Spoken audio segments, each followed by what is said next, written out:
Okay, hello everyone. Good evening. Welcome to Gurong Pinoy International Review for Civil Service Examination for March 2023. So tonight's discussion is focused on analogy and logic.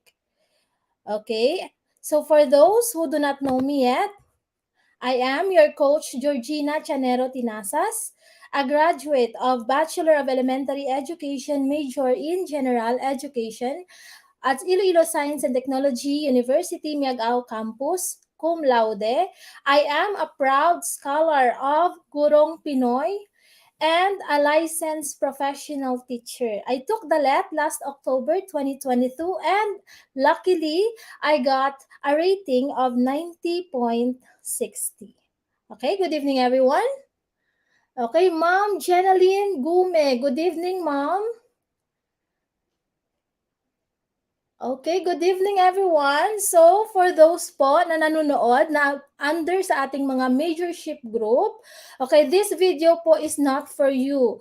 You have your own live discussion on your exclusive majorship group. So, please visit your majorship group for the live discussion. Okay, so kumusta naman po mga civil service examinees natin for this March 2023? Okay, so we only have 21 days before your examination. So how do you feel right now po? Kumusta po?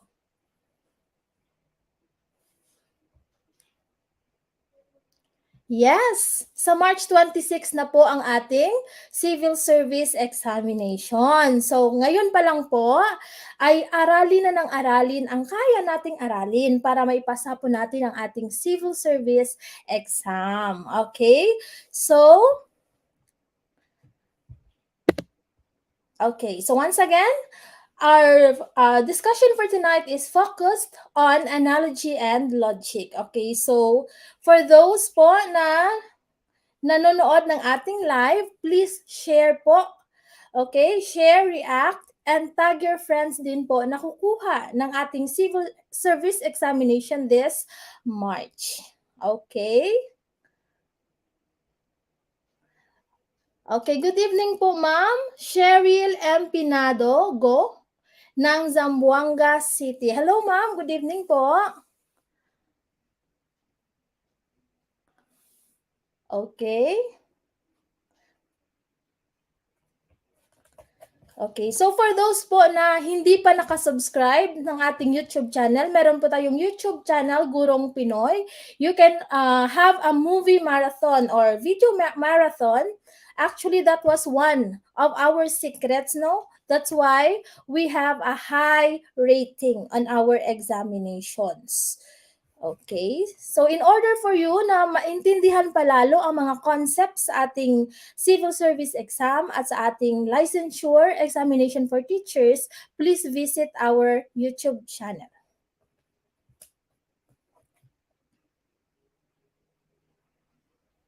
Okay, ma'am? Okay, Facebook user.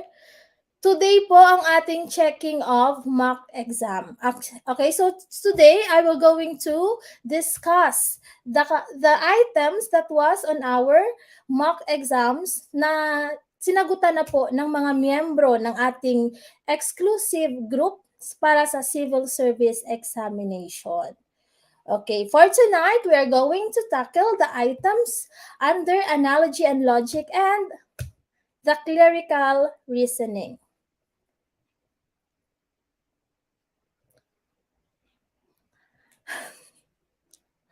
Okay.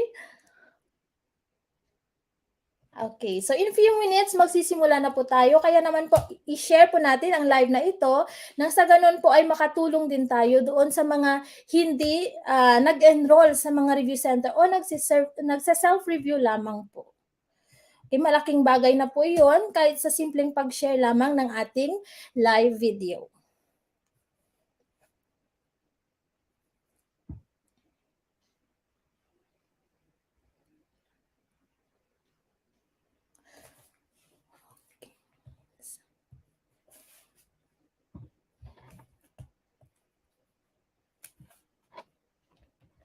Okay, so maybe let's proceed to our prayer. Okay, please join me as we recite our prayer. Dear Lord, I come to you to ask for your guidance and direction in this study session.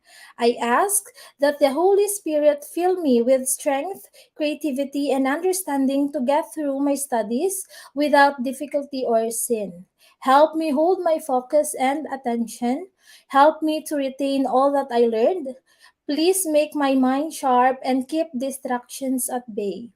If any part of my studying is weak or lacking in some way, let it be revealed so that I may correct it.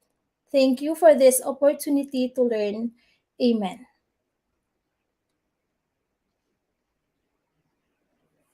Okay, good evening once again sa ating 124 viewers. Okay, so hopefully lahat ng nanonood ng ating live ay talagang papasa sa ating civil service examination. Okay. Yes, papasa po tayo.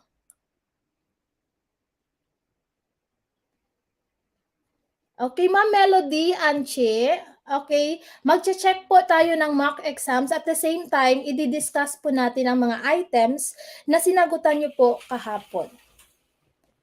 Okay, so for those po na hindi pa member ng ating exclusive group for civil service examination, okay, may mga available slots pa po tayo for enrollment, okay?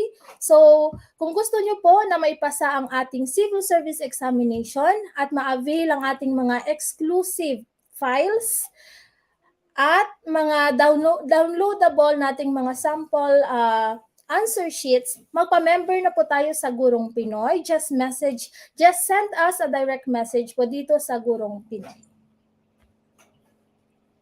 Okay, bago ko makalimutan, okay, so magpapasalamat ako kay Ma'am Mek Saison Manaay for having me. Okay, actually this is my first time na mag-conduct po ng lecture online. Okay, thank you Ma'am Mek.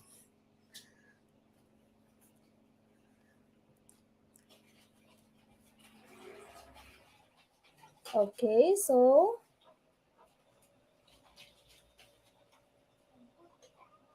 opo, kape-kape muna para hindi antukin. Yes po, dahil 2 hours po tayong magchichikahan dito. At the same time, may malalearn tayo. Okay.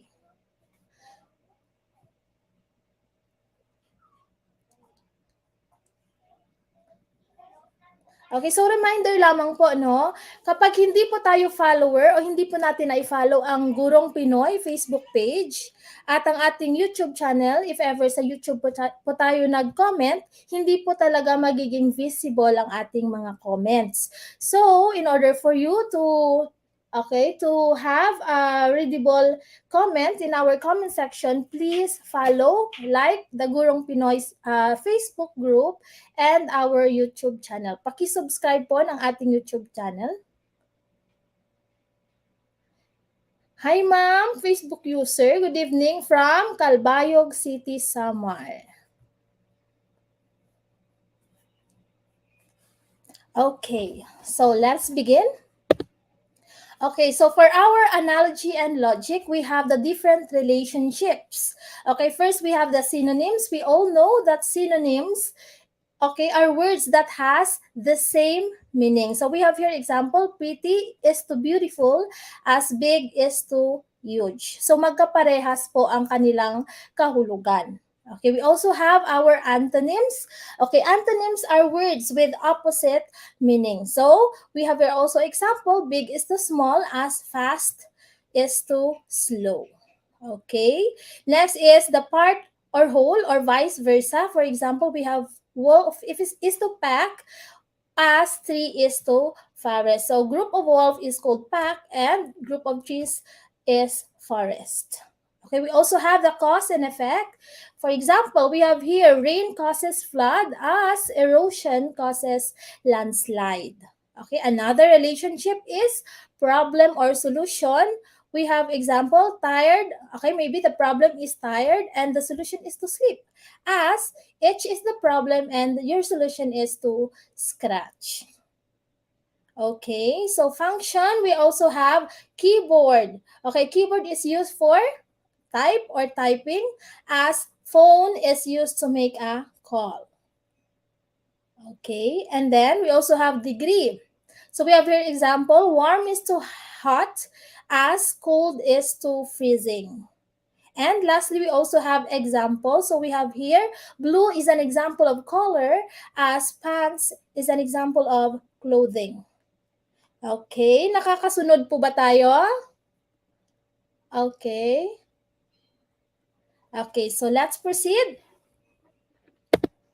Okay, direction, determine the relationship of the first word to the second word in capital letters. From among the suggested answers, choose the word or group of words that best expresses a similar relationship to the third word in capital letters. On your answer sheet, shade completely the box that corresponds to your answer. Okay, so kanina po, kahapon, nasagutan na ng ating mga members sa ating exclusive group ang ating mock exam. So this time, we are going to check them, okay, through this live discussion. Okay, so let's begin with our question or item number 1. Okay, item number 1 is, kaingin is to soil erosion as contour farming is to blank. Okay, so we have here choices. Number 1, is it water distribution? Number 2, wind erosion. Number 3, crop growing. Number 4, over pasturing. Number 5, soil preservation. Okay, so let's check the comment section. I see 5s, okay? Mostly, no, ang comment natin is 5. So, reminder po, kapag nagko-comment tayo ng ating mga sagot, please type the item number dot your choice or the number of your choice para po specified ang ating mga sagot. Okay, so mostly sa ating comment section ay nagsasagot ng 5. Okay, so let's find out. Okay, tama kaya ang 5? Okay, so before that, we should check kung ano ang relationship ng kaingin sa ating soil erosion. Okay, so this is an example of, what do you think? What kind of relationship? Anong klaseng relasyon meron ang kaingin at soil erosion? Okay? Okay, so this is cause and effect. Okay, so kaingin is the cause and its effect is soil erosion. Okay, so this time, contour farming. Okay, ano ang effect if we are doing contour farming? Yes, very good, Mar Aquillas Reyes. Okay, cause and effect siya. Okay, so kung nagkakaingin tayo, magkakaroon ng soil erosion. Paano naman kapag contour farming? Okay, before that, this is what a contour farming looks like. Okay, so pinaka-the best na example natin is ang Banawi rice terraces.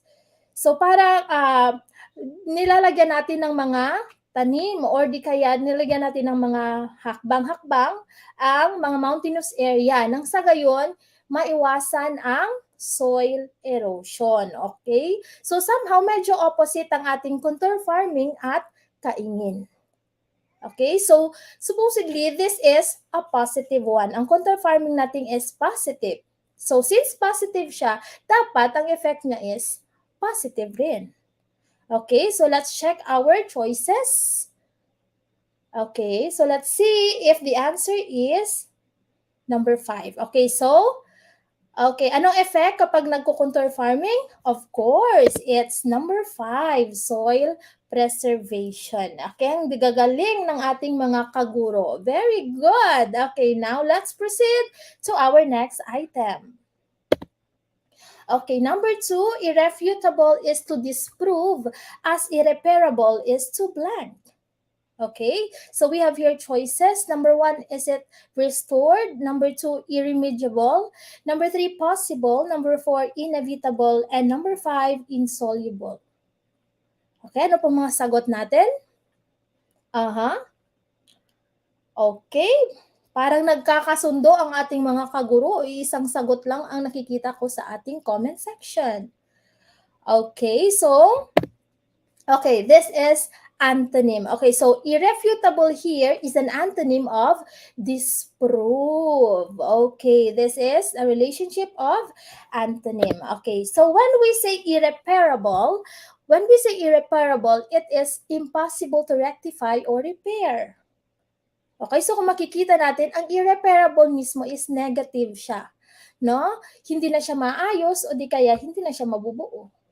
Okay? And then, when we say inevitable, it is certain to happen or unavoidable, hindi maiiwasan. Okay, but when we say insoluble, hindi siya natutunaw or hindi siya matutunaw. Incapable of being dissolved. Okay, pag sinabi naman natin irremediable, ito yung synonym ng irreparable. Okay, but here we are looking for the antonym. So, okay, tama na naman po tayo. The answer here is number 1, restored. Okay, so this is restored. Okay, next item. Nakakasunod po ba? Okay, so let's proceed to number 3. Okay, number 3, fore is to aft as bow is to blank. Okay, fore is to aft as bow is to blank. Is it number 1, paddle? Number 2, deck? Number 3, boat? Number 4, arrow? Or number 5, stern? Okay. Okay, I see a lot of number 5s. Ang daming nagko-comment ng number 5. Okay. Mhm.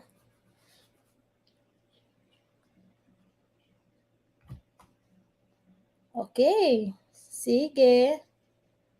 Okay, 5. Okay, kadalasan ng sagot ay 5. Okay, so when we say fore is to aft, okay, that is synonym. Okay, they have the same meaning. Okay, so we have here this. Okay, so as you can see in the illustration, aft here is sometimes called stern. And fore is also called as bow. Okay, meaning to say, kung fore, okay, si fore, ang kanyang partner is yung aft, okay, and then the bow here is, okay, has a partner stern. Okay, so very good. Ang ating sagot po ay tama. For number 3, our answer is stern. Okay, stern. Okay, very good. That's stern. Number 5. Next item, we have number 4. Photographer is to picture as cartographer is to blank. Is it number 1, plan? Number 2, design? Number 3, graph? Number 4, cartoon? Or number 5, map? Okay, so I see number 4, number 5, number, what else? Okay, number 4, number 5. Okay. Okay, so as you can see here, photographer here captures captures picture. Okay, so this is a relationship of function. So si photographer, yung function niya is to take picture. How about cartographer? Okay, so when we say cartographer, he or she is a person who draws or produces maps. Okay, so pag sinabi natin cartographer, siya yung tao, okay, gumuguhit o gumagawa mismo ng maps or mapa. So, obviously, our answer for number 4 is map. Okay, so tama pa rin. Okay, anong mapping? Mapping, yes, pwede rin. Okay, nagmamapping. Okay, next. Okay, tirade is to abusive as eulogy is to black. Okay, so is it number 1, laudatory? Number 2, flowery? Number 3, necrology? Number 4, belittling? Or number 5, censure? Okay, I can see number 1. Uh-huh.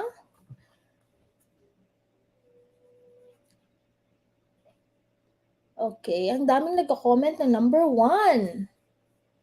Okay, meron ding number 3.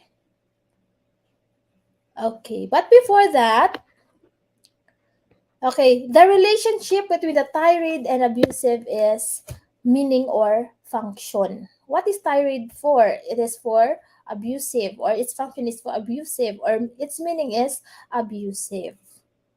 Okay, how about eulogy? So we all know that when we say eulogy, it's something we praises or commend. Okay, so our answer is okay. Laudatory, it means that you are expressing praise and commendation. So obviously, for number 5, our answer is number 1, laudatory. Okay? Nakakailang tama na po at nakakailang mali na sa ating mga CSE members, sa ating CSE review members. Okay, so let's proceed to number 6. Okay, number 6, perjury is to lie as larceny is to blank. Okay, is it number 1, conspire? Number 2, kill? Number 3, steal? Number 4, injure? Or number 5, trespass? I see a lot of number 3. Okay, number 3, ang karamihan. Okay.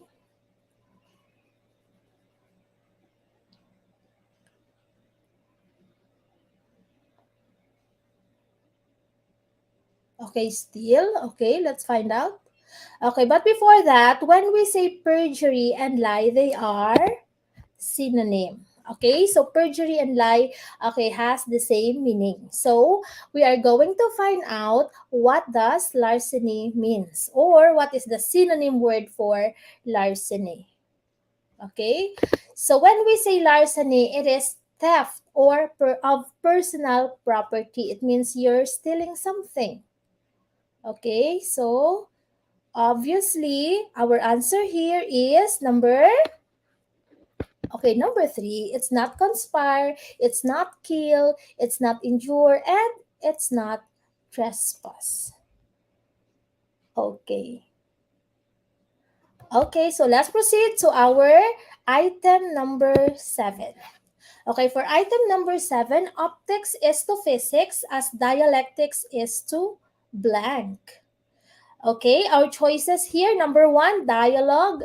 Number 2, mathematics. Number 3, diction. Number 4, grammar. Or number 5, logic. Okay, what do you think is the answer? I see number 2. I see number 1.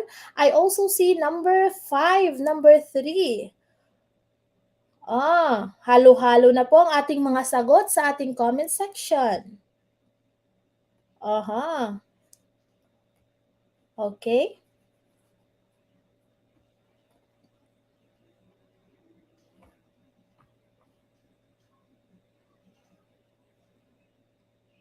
Okay, so let's proceed. So the optics here is a branch of physics, while dialectics is a branch of what? Okay, so when we say optics, it is a branch of physics that deals with the determination of behavior and the properties of light. Okay, but when we say dialectics, it is a method of philosophical argument that involves some sort of contradictory process between opposing ideas. So it is a branch of it is a branch of logic. Okay, so when we say dialectics, it is a branch of logic. Okay. Next item is number 8. Ramage is to disorder as tenderfoot is to blank. Okay, so is it number 1, rookie, number 2, expert, number 3, student, number 4, veteran, or number 5, old-timer? Okay, so sa choices po natin, makikita natin na meron po tayo ditong mga synonymous na mga terms. Okay, we have here old-timer, veteran, and expert. Okay? So kung uunawain po nating mabuti, all these 3 terms, halos magkasing kahulugan lang po sila. So meaning, we can eliminate these 3. Okay? So next. Okay, what do you think? First, let's find out the relationship of rummage to disorder. So when we say rummage, it is a synonym word for disorder. Okay, ano pa mga sagot sa ating comment section? Okay, I see one. Okay, most of you comment one. Okay, so actually that's correct. Because when we say tenderfoot, it means it is a Boy Scout of the lowest rank. Kumbaga, baguhan pa lang. Okay, baguhan pa lang. And then rookie, almost synonymous kasi beginner or recruit. So, our answer for number 8 is rookie. Okay, nakakasunod po? Okay, ang gagaling. Okay, next, number 9. Okay, for number 9, compass is to direction as caliper is to blank. Okay, ilang beses na po ito lumalabas. Okay, sa ating review. Okay. So, when we say compass, it is used to determine direction. Okay, so how about caliper? Caliper is used to what? I see. Number 3, number 1. Okay, number 3, number 1. Okay, pero confident si Ma'am Marge. Okay, diameter daw. Okay, so compass here has a function to determine direction. While caliper is used to, determine or to measure. Of course, this is what a caliper looks like. It measures diameter. Okay, so our answer here is diameter. Yung speed po natin pwedeng speedometer. Itong altitude natin pwedeng height ang kanyang minimeasure. At itong volume usually sa mga 3-dimensional natin na mga figures. Okay, and then let's proceed to our number 10. Again, number 9, the answer is diameter. Okay, number 10. For number 10, brewing is to beer as tanning is to blank. Okay, so our choices, number 1, rubber, number 2, cotton, number 3, tea, number 4, glass, and number 5, leather. Ang bibilis ha, okay. Most of you comment number 5. Okay, let's find out. So when we say brewing, it is a process to make beer. Okay, how about tanning? So this is a function. Okay, how about tanning? Okay, so tanning, this is what a tanning looks like. It is a process to make or to produce leather. Okay, so for number 10, our answer is leather. Brewing is to beer as tanning is to leather. Okay, so let's proceed to our item number 11. Okay, ang gagaling ng ating mga kaguro. Okay, very good. Okay, number 11, bilingual is to language as bicameral is to blank. Okay? Pag sinabi nating bilingual, you're able to speak into languages. How about bicameral? So we have here choices. We have number 1, is it legislative? Number 2, representation. Number 3, authority. Number 4, council. Or number 5, taxation. Okay. I see a lot of number 1. Okay, number 1. Okay, a lot of number 1. Are you sure of number 1? Okay, so this item, refers to the characteristics. So when we say bilingual, you're able to talk or to speak into languages. Okay, when we say bicameral, it is having 2 chambers or branches. Okay, so we have, so nako-confuse po tayo, no? So usually, pag sinabi nating bicameral, ang pumapasok sa isip natin is legislative agad. Kasi dito sa atin, sa Philippines, we have a bicameralism, wherein, our legislative department is divided into 2 chambers. So, dalawa po ang chambers ng ating legislative branch. Okay, so we have the upper house and the lower house. So, kaya siguro legislative ang sagot ng karamihan. Okay, but actually, when we say bicameral, it refers to two representation. Why? Because we have two representatives. On the upper house, we have the Senate. No, sila ang ating mga representatives sa upper house. And then sa lower house naman, meron tayong mga congressman or ang ating mga mga representative. Very good, Mar Aquias Reyes. Okay, kaya representation po ang sagot at hindi legislative. Okay, marahil itong sinasagot natin legislative kasi kapag sinabing bicameral, yan yung branch ng government na pumapasok sa ating isipan. Pero actually, it's representation. Dalawang representation bicameral. Okay, klaro po? Okay, so let's proceed to number. Okay, so for our number 12, we have, for each sentence, complete the analogy by choosing a pair of words from the suggested answers. On your answer sheet, shade completely the box that corresponds to your answers. Okay, so ligwak sabi ni Ma'am Flora Delfino Ferrer. Okay, so ligwak daw si Ma'am. Bawi lang po, Ma'am. Okay, next, number 12. Okay, for our number 12, blank is to metamorphosis as catharsis is to blank.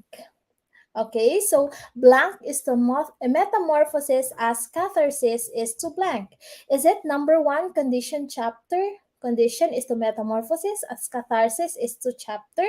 Number 2, comparison effect. Number 3, state cause. Number 4, process stage. Or number 5, change purification. Okay, what is your answer? Sari-sari ang sagot. Okay, meron ako nakikita number 4, meron din number 5, may number 2, may number 3. Walang number 1. Okay, so we have different answers in our comment section.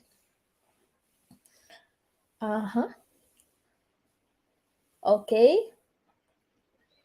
So sa ganitong item po, ang hahanapin po natin is yung synonym. Okay? So what is the synonym of metamorphosis?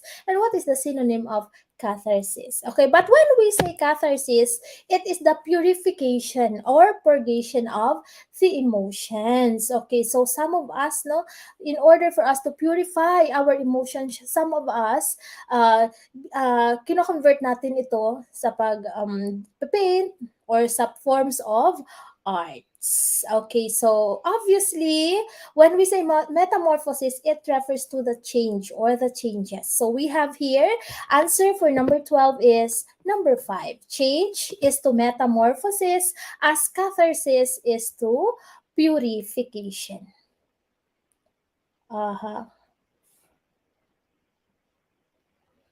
Yes po, ma'am. Sir Marvin Kagatin, yes po. Pwede nyo pa ulit mapanood ang live discussion pong ito. Especially member po kayo ng ating Civil Service Examination Review Exclusive Group. Okay. Next, for our item number 13, blank is to sword as holster is to blank. Blank is to sword as holster is to blank. Okay, for this, we're going to find its pair. Okay, pair ang hinahanap natin.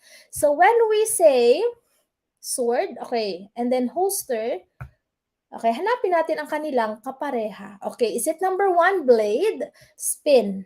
Number 2, scabbard, pistol. Number 3, duel, bolo. Number 4, sheath, shot. Or number 5, hilt, rifle. What do you think it is? Okay, I see a lot of number 2. Confident. Number 2 daw, scabbard, pistol. Okay. I also see number 1. Okay, may nakikita din ako nagko-comment na number 1. Okay. Okay, so when we say, okay, this is what you call the sword. Kilala naman natin yung sword. And then this is the scabbard. Okay, ang handle, ang nilalagyan po natin ng sword. And this is the pistol, and this is of course the holster. Okay, so obviously for number 13, our answer is number 2. Okay, tama. Ang daming nakatama ng ating number 13. Okay, let's proceed to item number 14. Okay, for item number 14, blank is to school, a star is to blank. Okay, blank is to school, a star is to blank. Okay, number 1, student rock. Number 2, principal dancer. Number 3, fish constellation. Number 4, bird tree. And number 5, thesis player. Okay?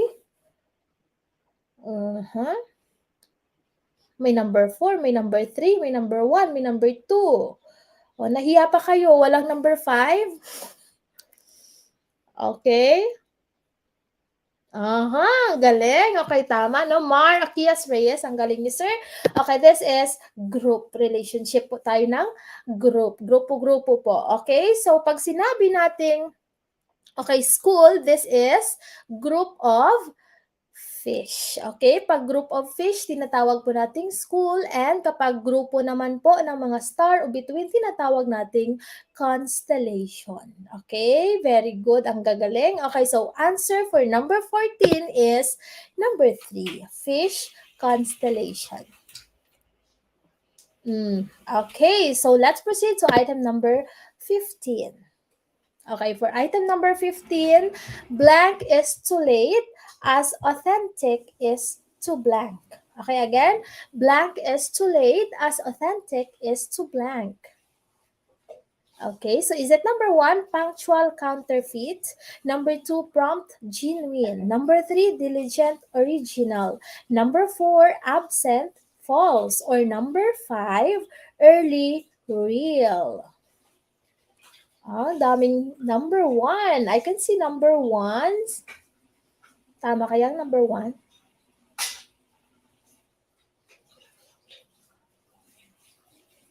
Again, for those po na hindi pa member ng ating CSE na review po, okay, kindly leave a message po sa ating Gurong Pinoy Facebook group para po magpa-member at ma-avail po ang ating mga exclusive files at mapanood po ang ating video discussion, live video discussion na full length po, full length video discussion.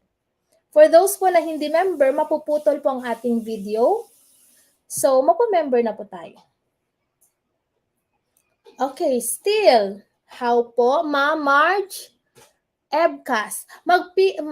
Leave po a message, direct message po sa Gurong Pinoy. Ito po yung Facebook page na gamit natin ngayon. Dito po tayo mag-message para po makapagpa-enroll. Okay, so for number 15, this is a relationship of antonym. Okay, so why? Because as you can see, okay, so let's begin with here. Okay, pag sinabi nating prompt is too late, yes, ano siya? Antonym. Pero pag sinabi nating genuine is to authentic, synonym na siya. So, number 2 here is not the answer. Number 3 is diligent is to original. O sa original, okay, it is synonymous to authentic. Absent, okay, is to late. And then false is to authentic. Or early, pag sinabi nating early, synonym sila ng late. And the real, synonym din ng authentic. So obviously, our answer for number 15 is number 1. Okay, punctual is too late as authentic is to counterfeit. Okay, pag sinabi po natin counterfeit, fake po. Okay, fake po ang ibig sabihin ng counterfeit. Okay, sige po ma'am. Okay, next. Okay, for our number 16, blank is to paper as worm is to blank.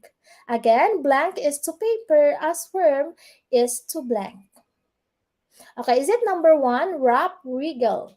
Number 2, tree, silk? Number 3, print, bait? Number 4, sap, thick? Or number 5, ink, soil? Okay, mukhang nagkakasundo. Okay, ang karamihang sagot ay, okay, may number 2, may number 3, may number, Mamir, please indicate po kung anong item ang sinasagutan mo. Okay, so most of you answer number 2 for number 16. Okay, number 16. Okay, so this is relationship. Anong relationship kaya ito?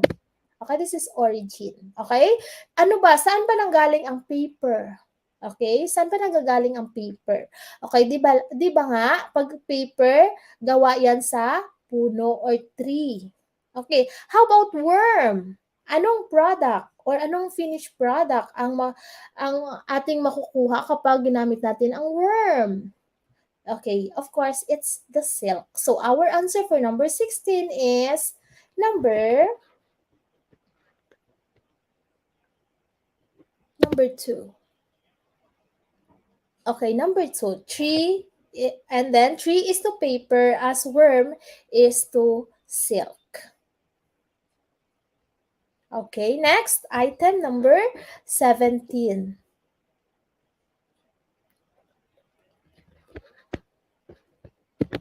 Okay, next. Okay, for our next items, direction, each item in this section consists of a statement or passage followed by several assumptions. Assumptions determine the best assumption that can be logically made from the given statement or passage. On your answer sheet, shade completely the box that corresponds to your answer.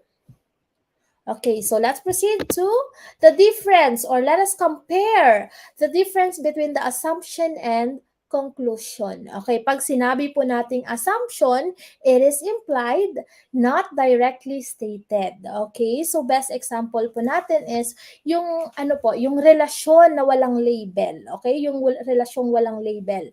Okay, for example, okay, so pinaramdam niya sa'yo na, okay, na ganyan, na mahalaga ka or bahagi ka na ng kanyang buhay pero wala namang kayo.